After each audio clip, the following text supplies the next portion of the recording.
जिथं समाजाचं हित त्याच विषयावरती सगळ्यात जास्त चर्चा झाली। या राज्याला, या देशाला राजर्षी शाहू महाराजांनीच आरक्षण दिले आणि त्यांचंच हे गॅजेट आहे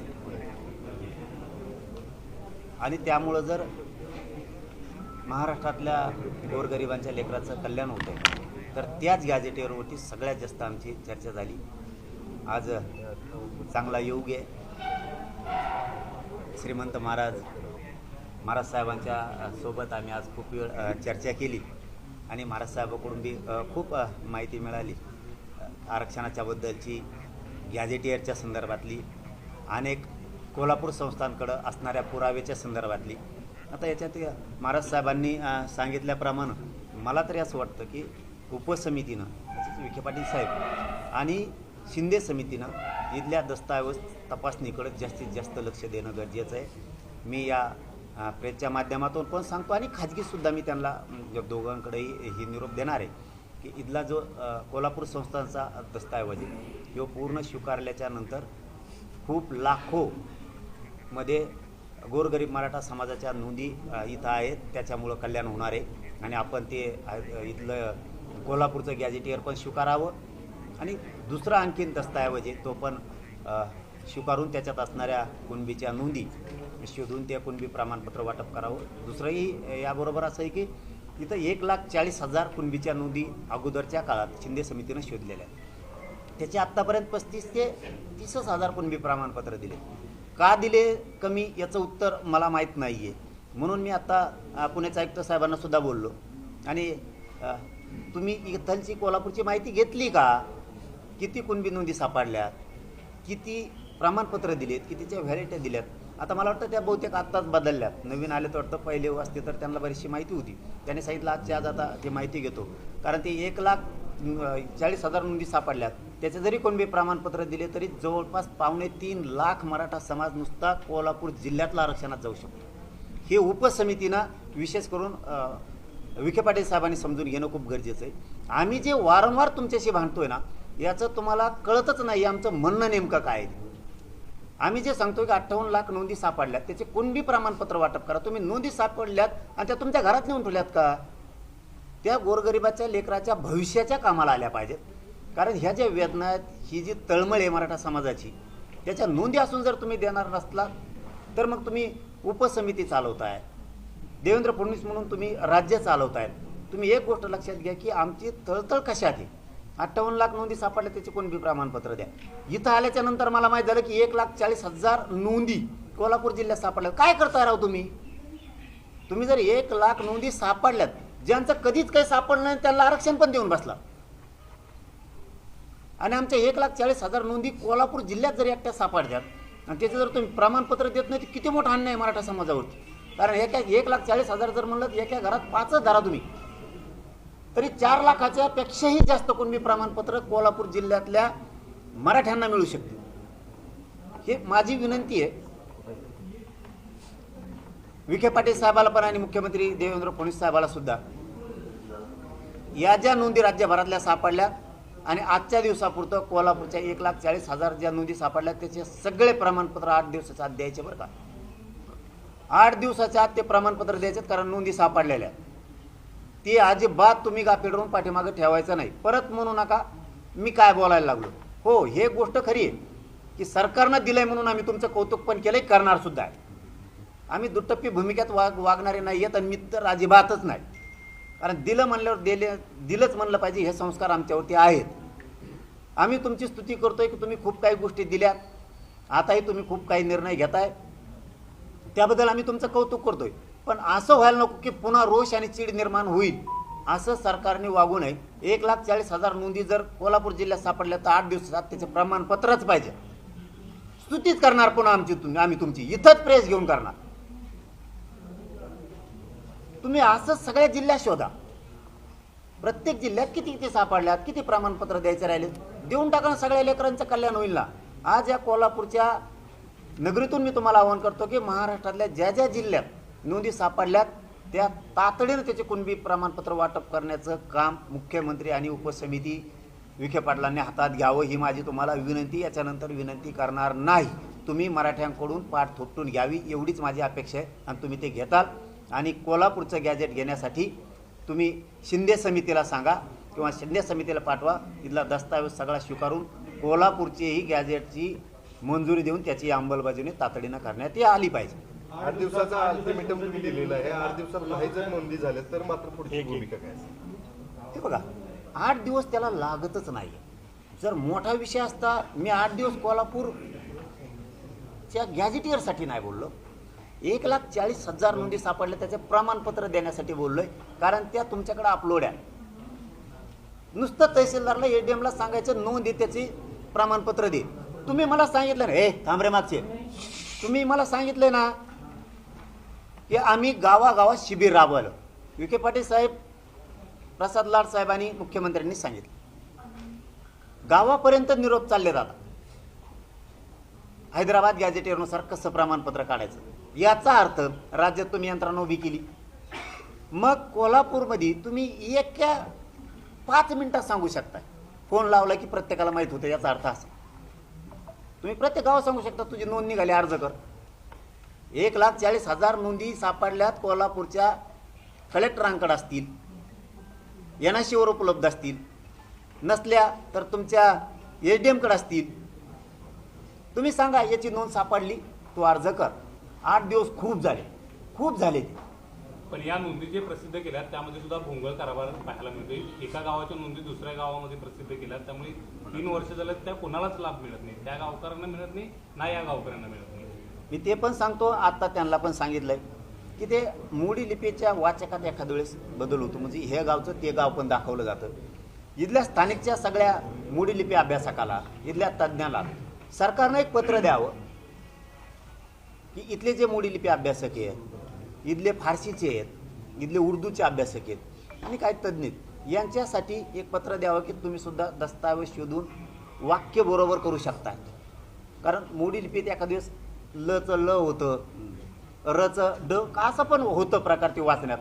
तेच जर अभ्यासक त्यात असतील आणि सरकारनं जर त्यांनी नियुक्त केलेले 2-4 असणार आहेत अधिकृत, त्याच्यानंतर त्यांना कलेक्टरांच्या माध्यमातून अधिकार आहे की आपल्या जिल्ह्यात जेवढे मोडीलिपी अभ्यासक असतील यांनी सुद्धा दस्तावेज शोधून ते असणारे वाक्यसुद्धा दुरुस्त करता येतं. हे सुद्धा करता येतंय, झालंय. नुसते जिल्ह्यासाठीच नाही तर इथले अभ्यासक राज्यभरात सुद्धा काम करू शकते त्यावरती. राज्यभरात उदाहरणार्थ धाराशिवचं द्यायचं ठरलं तर तिथले अभ्यासक पूर्ण राज्यभर पत्र घेत आहेत. आम्हाला कोल्हापूर जिल्ह्याच्या नोंदी शोधायच्या, आम्हाला रत्नागिरीच्या शोधायच्यात किंवा आम्हाला लातूरच्या शोधायच्यात, अमरावती जळगावच्या शोधायच्यात, तर पत्र दिलं जातं. तसं कोल्हापूरच्याही बांधवांना माझी विनंती की तुमचे मोडीलिपी अभ्यासक तज्ज्ञ जर आहेत, तुम्हीही पत्र मागा की आम्हाला कोल्हापूर जिल्ह्यात पण शोधायच्यात आणि राज्यभरात पण शोधायच्यात. पण राज्यात फक्त ना 30च राज्यात प्रामुख्याने सरकारने जे काढून यादी दाखवलेली आहे त्याच्यामध्ये फक्त महाराष्ट्रात 30 लोकांना त्यांनी त्यामध्ये समावेश केलेला आहे. 30 जणांनाच दिलेला आहे राज्यात. मोडीलिपीमध्ये रुपयांचं देऊ शकतात. मग याच्यावर अन्याय होते का? दुसरी गोष्ट, मग कामं पटपट कशी होणार? कारण कोल्हापूर जिल्ह्याला एकच मोडी अभ्यासक आहे. हां, त्यांनी पण मला आता तुम्ही म्हणता ते सुद्धा बरोबर आहे, यांनी सुद्धा सगळ्यांनी सांगितलं एकच आहे. पण ते मी तेच सगळं विचारूनच घेणार आहे. पण तेच अधिकृत उदाहरणार्थ आपल्याकडे जेवढे आहेत, कारण हे फुकट येतं. आता महाराज साहेब बसलेत म्हणून मी बोलाणार नाही तर मग 2-3 शब्द मला लगेच बोलायचे होते. ते फुकटे आहेत. त्यांचं कसं आहे, ते असं म्हणतात आम्ही पगार देतो तुम्हाला मोडीलिपी अभ्यासाला, महिनाभर ना देते आणि नंतर काम करून घेते, त्यांना पैसे देत नाहीत, मग त्याचा त्याचा अर्ध्यात सोडून. त्यामुळे त्यांना सांगितलं होतं की मी ज्या मोडीलिपी अभ्यासकाचे पैसे राहिले ते द्या आणि नवीन तुम्हाला कोण नियुक्त करायचे आहेत ना त्यांना खरं बोला.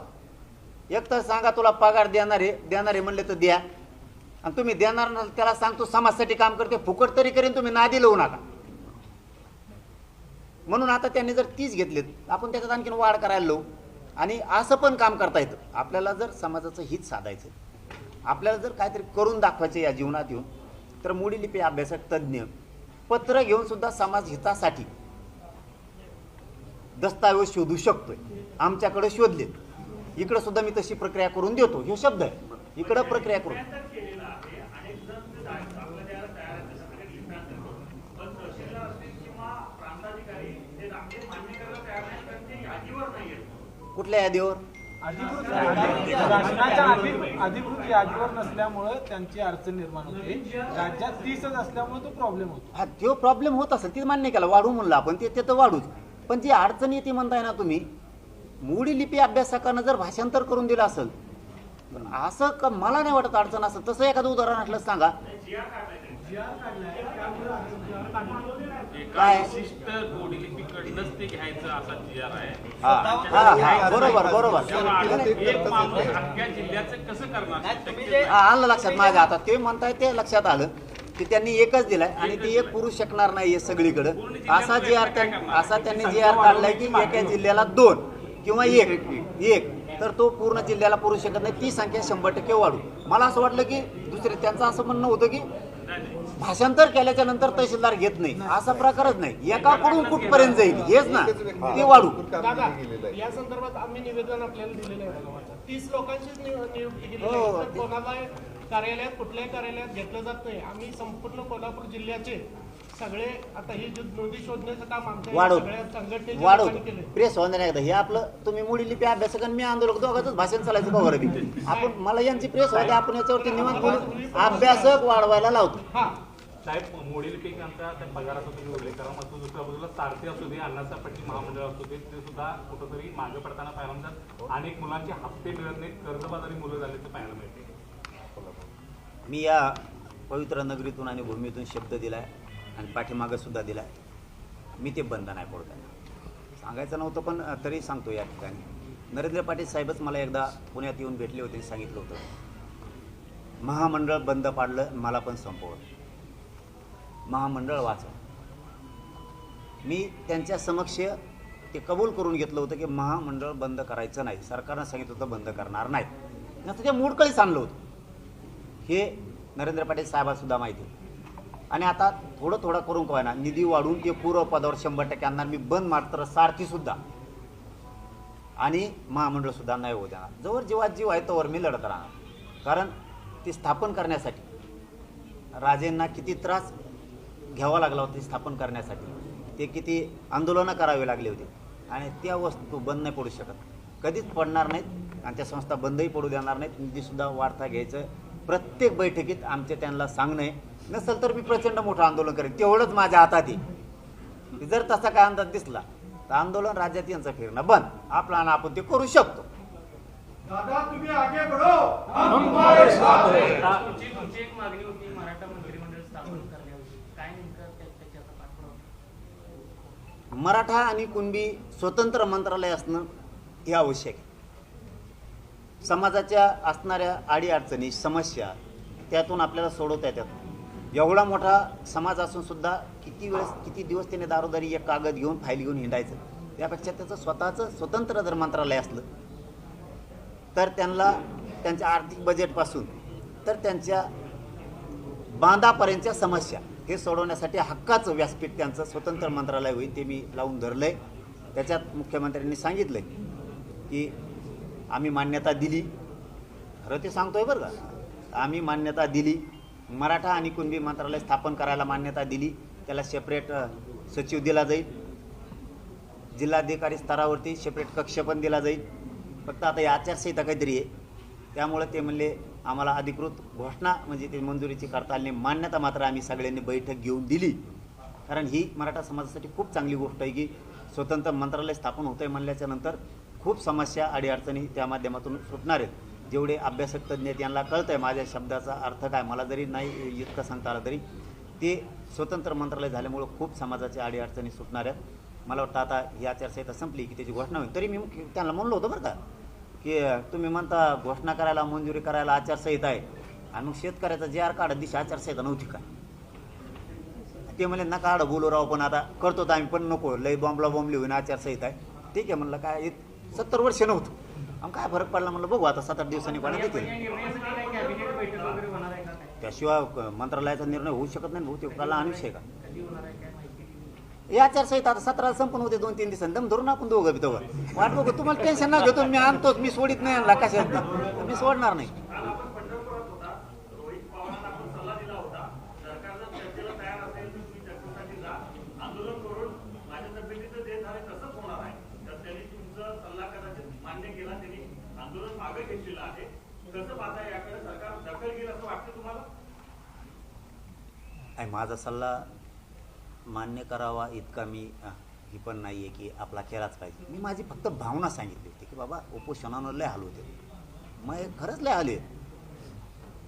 लय आले उपोषण सोपं नाही. मी फक्त तेवढंच सांगितलं आणि मी पॉझिटिव्ह यासाठी झालो हे आत्तापर्यंत घुमिलेच आम्हाला सरकार नुसते कागद कुंकड मात्रा हुकीत येईन कुंकड अनुस्वारात हुकीत येईन कुंकड टिंबस देणार नाहीत इथपासून लफडे करायला लावते ते लय नमुने पाहिजे हे वर्ग आहे ती हे निबार माथ्याचे आहेत त्यांना लय निबार माथ्याचा माणूस लागतोय. मला लय उशिरा कळत गेलं कुंकड अनुस्वार दिल्यावर काय होतं कुंकड टिंब काढल्यावर काय होतं कोणा आडी रेग उडी देईन एका रेगीनं काय होतं हे सुद्धा मला नंतर कळायला लागलं. इतकी विचित्र आहे ते. म्हणलं तसंही फसू शकतात पण आताच्या ज्या 14-15 मागण्या आहेत याच्यातल्या बऱ्याच मागण्यावरती त्यांनी GR काढलेत चांगले चांगले निर्णय घेतलेत. म्हणलं जरा मी आता फडणवीस साहेबांना सुद्धा आभार मानलेत त्यांना सुद्धा चांगलं म्हणलोय. याच्या अगोदर आमच्या शिंदे साहेबांनी खूप निर्णय केले होते एकनाथ शिंदे साहेबांनी त्याबद्दलही आम्ही त्यांचं कौतुकच केलं. करणारच बोललं पाहिजे राव करतोय म्हणल्यावर आपण बोललं पाहिजे की केलंय. मग उदय सामंत साहेब शंभूराज देसाई साहेब हे सगळ्यांच्याच बद्दल आमचं त्यावेळेसचं बोलणं व्हायचं की त्यांचे मंत्री काम करतायत. आता यांचेही करतात म्हणायलोत ना कधी हे द्यायला लागलेत. म्हणून मी त्यांना म्हणलं की विखे पाटील साहेबांनी केलं प्रसाद लाड साहेबांनी केलं आता मुख्यमंत्री साहेब सुद्धा मराठ्यांसाठी काम करतायत सध्या. नाही केलं की पुन्हा त्यांचं आपलं लागणारच त्यात काही दुमत नाही. आपण काय मित्रत्व करत नाहीत आपल्यासाठी देव आपली जाते त्यापेक्षा आपण मोठं कोणाला मानतच नाही. यांच्या मित्रत्वाशी मला देणं घेणं नाही. माझ्या समाजाचे लेकरं कसे अधिकारी साहेब होतील हे स्वप्न बघून मी घराच्या बाहेर त्यासाठी मी वाटेल ती किंमत मोजायला तयार आहे जीवाचं रान करतो.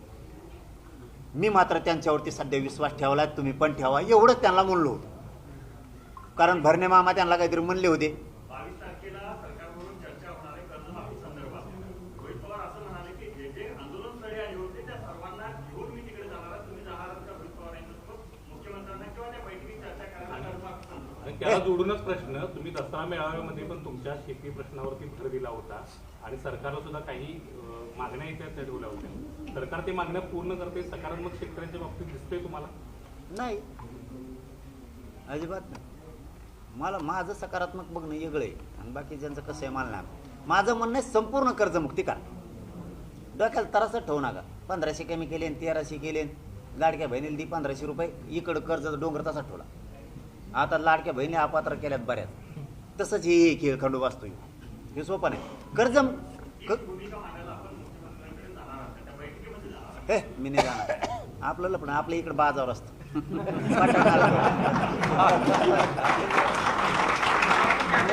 काय असतं संपूर्ण कर्जमुक्ती व्हावी ही माझी अपेक्षा आहे.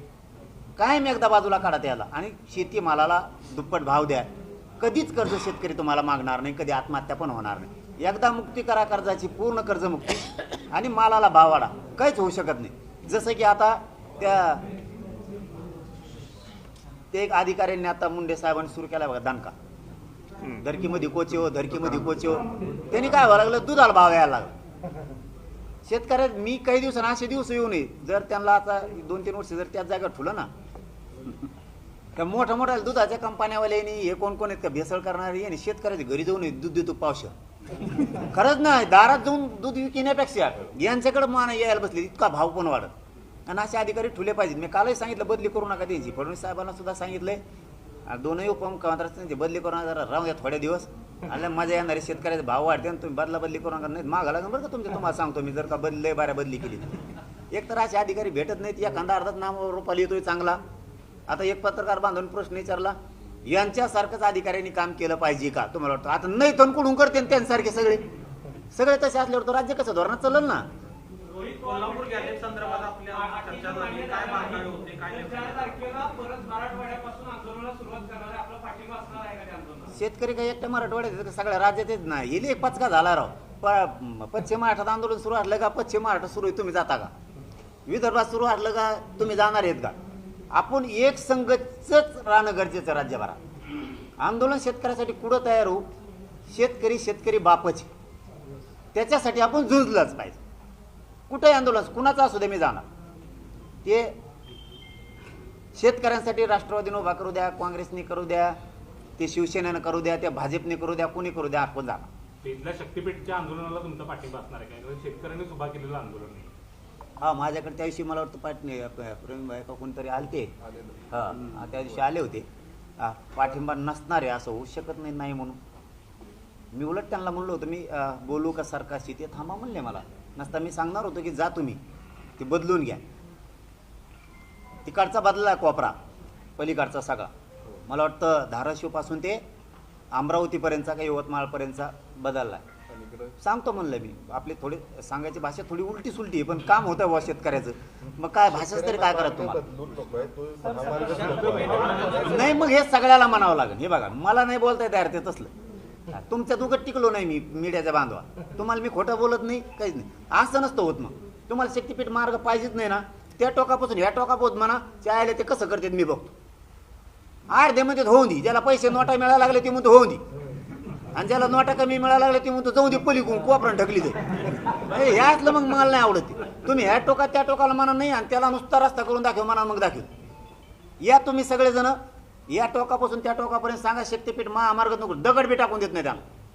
पण अर्धे शेतकरी आपले चाबरे ते म्हणजे लय मोठं माल मिळाला जाऊन तिकडं पहिलं काय होतं, दगडाचं रान होतं म्हणे. हा, आणि मग उसावले काळ्या रानावले काय म्हणते ते माह देऊन नेऊ नको, मला कमी पैसे आले. म्हणजे ही रियालिटी. तुम्ही एक धोरणाने एक बोला सगळे, मी शेतकऱ्याच्या बाजूने. ते काय होतंय, सपोर्ट मिळतो सरकारला. अर्धे शेतकरी जर म्हणले ना भाव द्या, तर सरकारला सपोर्ट मिळतोय. मग अर्ध्याला ते भेट नाहीये, ही प्रॉब्लेम आहे.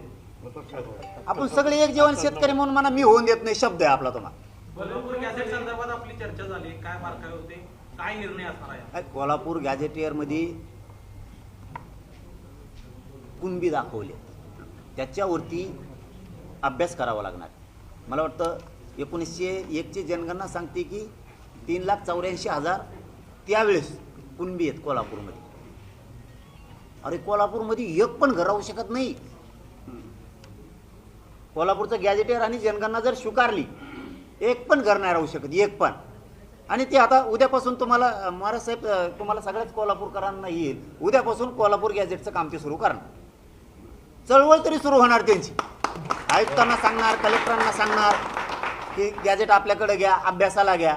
आता विखे पाटील साहेबांचं आणि त्यांचं सुद्धा महाराज साहेबांचं सुद्धा बोलणं होणार आहे, कारण उपसमितीला ते येत. त्यामुळं गॅझेट स्वीकारा म्हणून महाराज साहेब सुद्धा स्वतः सांगणार आहेत. मी त्यांना आता फोन लावणारच आहेत. आम्ही तुमचं झालं एकदा की आमचं लफडं सुरू. साहेब, बरेच दिवस झालं गुणरत्न सदावर्तींनी मुक्ताफळ तुमच्या विरोधात उधळलेली दिसत नाही. शांत केले, शांत झाले, काय झाले?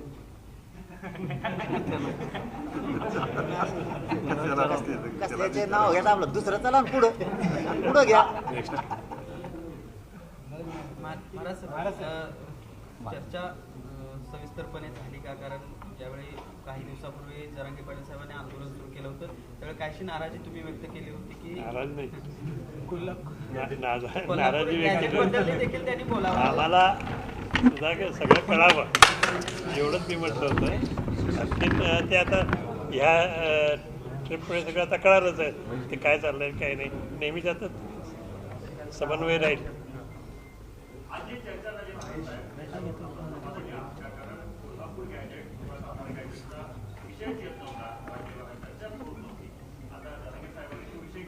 आता घेतले आणि त्यांनी सिरियसली तो विषय घेतला आहे, बघतील आता. आणि आपण कोल्हापूर सुद्धा त्याचा हे पाठपुरावा केला पाहिजे. जर त्यांनी नाही घेतलं ना, तर पश्चिम महाराष्ट्राला मध्य भाग कुठं येतोय बघणार आम्ही, तुम्हाला विचारून सगळ्याला. असला दणक्या कार्यक्रम लावतात ना, दुसऱ्या दिवशीच अंमलबजावणी केली पाहिजे सगळ्या गॅझेटची पश्चिम महाराष्ट्राला टोटल. पत्रकार आहे का? पत्रकार आहे का? थांब, आपण मोठा कार्यक्रम यांनी नाही घेतला. आता 1 महिन्याचा वेळ घेतलाय त्यांनी आपल्याकडून 17 संस्थांसाठी. आता कोल्हापूरसाठी आत्ता बोलणं होईलच. आता महाराज साहेबांचं त्यांचं आता वेळ घेतील ते. त्या वेळेच्या आत नाही केलं ना, पश्चिम महाराष्ट्र आणि उर्वरित सगळा महाराष्ट्र मिळून असला मोठा कार्यक्रम होणार मध्यभागी पश्चिम महाराष्ट्रातल्या. कसंच गॅझेट घेत नाहीत बघू. आणि झुंजावं लागणार आहे. पश्चिम महाराष्ट्रातल्या सगळ्या मराठा बांधवांना सांगतो मी, महाराष्ट्रातल्या पण सांगतो आणि विशेष करून कोल्हापूरच्या बांधवांना सांगतो, आपल्याला जागं व्हावं लागणार. झुंजावं लागणारच. तुम्हाला तुमच्या पुढच्या पिढीसाठी बाहेर घराच्या बाहेर यावं लागणार. आधीच लोक आपल्याला म्हणतात पश्चिम महाराष्ट्र सदन आहे, यांना कशाची गरज नाही असं म्हणून हे आपल्याला संपवतील. त्यामुळे आपण सदन आहेत, आपल्याकडे बागा आहेत, आपल्याकडं बागायती आहे. याला सपोर्ट म्हणून पोरं उच्च शिक्षणात गेले पाहिजे, नोकऱ्यात पण गेले पाहिजेत, आपण आणखीन बलशाली होऊ. असं नाही आपल्याकडे ऊस आहे, फळबागा आहेत म्हणून आपण नोकरीवरच जाऊ नये किंवा आपण उच्च शिक्षण घेऊ नये असं असता कामा नये. पश्चिम महाराष्ट्रातल्या सगळ्या मराठ्यांनी त्या विचाराच्या बाहेर पडावं. मी तुमचा मुलगा म्हणून तुम्हाला हात जोडून सांगतो, दिवस खूप वाईट येत असते, ते कधी सांगून येत नाहीत. लोक भ्रम निर्माण करणारे आहेत. तुमच्याकडे भरपूर आहे आणि मग आम्ही तेव्हाच फुगत होतो तसं म्हणलं की आम्ही पाटील सगळेच फुगीर आहेत. आम्ही कुणी म्हणला तुला मोठा आहे हे कोणालाच मुजीत नाही. लोक आपल्याला खोट्या प्रतिष्ठेत जगायचं शिकवतात, आपण त्याच्या बाहेर पडावं. तुम्ही आत्ता जेवढे श्रीमंत आहेत, तुमचे पोरं पुरी जर साहेब झाले, अधिकारी झाले, उच्च शिक्षणात गेलेत, याच्यापेक्षाही डबल श्रीमंत आणि प्रतिष्ठा वाढणार. आपली प्रतिष्ठाचा आलेख खाली जाऊ नये म्हणून आणखीन वेळ गेलेली नाही. आपण आत्ता सावध व्हा सगळेजण. आपल्याकडं भरपूर आहे, त्याला आणखीन जॉईंट देण्यासाठी आरक्षण पदरात पाडून घेणं खूप गरजेचं आहे. त्यामुळं आयुष आरामाचे दिवस आपल्या पुढच्या पिढीला आले पाहिजेत. त्यासाठी उन्हात खस्ता आपण खाऊ, जाळून सध्या पश्चिम महाराष्ट्रातले आपण लोक घेऊ, तेव्हा पुढची पिढी होईल. जेणेकरून आपल्यासाठी छत्रपती शिवरायांनी सगळं आयुष्य वाहून घेतलं. स्वतःचा एकुलता एक लेकरू छत्रपती धर्मवीर संभाजीराजांचं सुद्धा बलिदान याच्यामध्ये गेलं. शाहू महाराज साहेबांनी सुद्धा आपल्यासाठी झुंज दिली. तीच पुढं भूमिका आपल्याला ठेवावं लागणार आहे. आपल्याला पुढची पिढी सुधारण्यासाठी आपल्याला घरं सोडावं लागणार आहेत. आळशी बनून चालणार नाहीये. आपल्या पूर्वजांनी आपल्यासाठी खूप मोठा वारसा निर्माण करून ठेवलेला आहे. आपल्याला ती तेवट ठेवायचा असला तर आपल्याला सगळ्यांना घरं सोडावं लागणार आहेत. आपल्याला आळशी बनून चालणार नाही. हे माझं पश्चिम महाराष्ट्राला आव्हान आहे.